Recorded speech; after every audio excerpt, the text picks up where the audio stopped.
Անհամբեր են արձվանիկցիները, տրակտորի աշխատանքին հետևում են առանց դադարի։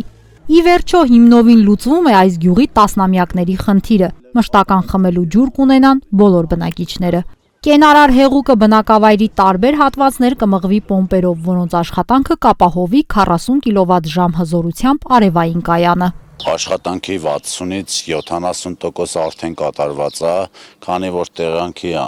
ելնելով ժայռերը շատ է,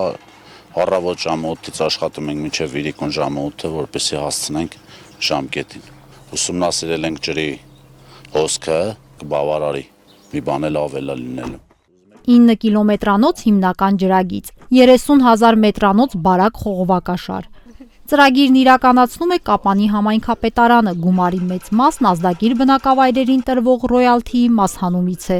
Համայնքում մի շարք գյուղեր ազդագիր են թե Զանգեզուրի պղնձամոլիբդենային կոմբինատին, թե Կապանի լեռնահարստացման կոմբինատին։ Հետևաբար մարզկենտրոնը 2 ձեռնարկությունների վճարած ռոյալթիից էլ մասհանում է ստանում։ 2024 թվականի համար ռոյալթիի մասհանման տեսակարար կշիռը համայնքի ֆոնդային բյուջեի եկամուտների մեջ կազմել է 9,7%։ Նշեմ, որ Արծվանիկում Կապան համայնքը ջրագծի 2 ծրագիր է իրականացնում, մեկը համայնքների սոցիալական եւ տնտեսական ենթակառուցվածքների զարգացման ուղղված սուբվենցիոն ծրագրով, մյուսը մասհանումների ռոյալթիի ծրագրով։ Ռոյալթիի ծրագրով ավելի մեծ ծրագիրն է իրականացվում, որի գումարը կազմում է շուրջ 325 միլիոն դրամ, որից 251 միլիոնը հենց ռոյալթիի մասհանումների գումարն է։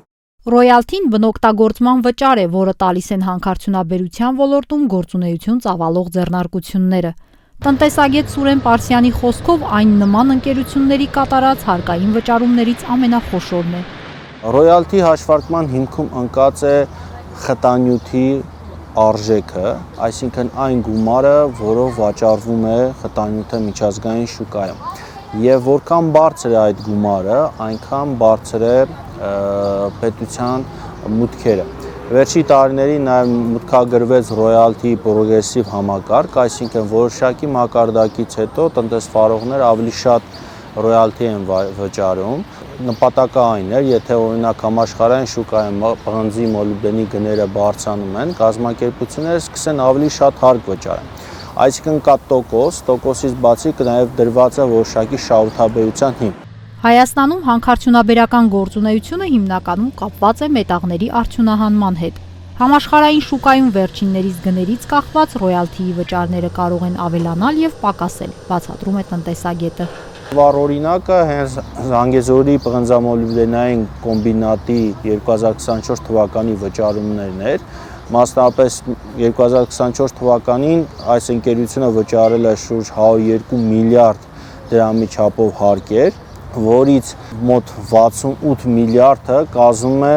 այլ հարկեր նկատի ունենք նաև ռոյալթին, հիմնականում ռոյալթին, եւ այս վճարները հաշվարկվել են ելնելով համաշխարհային շուկայի բարձր մետաղական գներից ելնելով։ Թե հանքարդյունաբերական ընկերության վճարած ռոյալթիներն ինչպես պետք է բաշխվեն, սահմանում է օրենքը։ 2025 թվականի հունվարի 1-ից ուժի մեջ մտած փոփոխությունների շնորհիվ դրանց 2%-ը հատկացվում է համայնքներին, որի կեսը պարտադիր ազդագիրներին։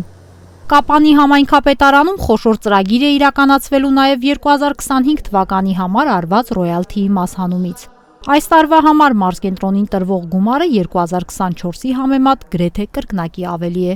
2025 թվականին նախատեսում ենք իրականացնել էլի մեծ եւ կարևոր ծրագիր համայնքի համար, նախատեսվում է կառուցել մեքենասարքավորումների տեխնոպարկ, ծրագրի գումարը կազմում է շուրջ 800 միլիոն դրամ, որից 522 միլիոնը մասհանումների գումարն է կազմում։ Նշեմ, որ համայնքը երբեք սեփական մեքենասարքավորումների տեխնոպարկ չի ունեցել եւ դա համայնքի առաջնահերթ խնդիրներից է համարվում։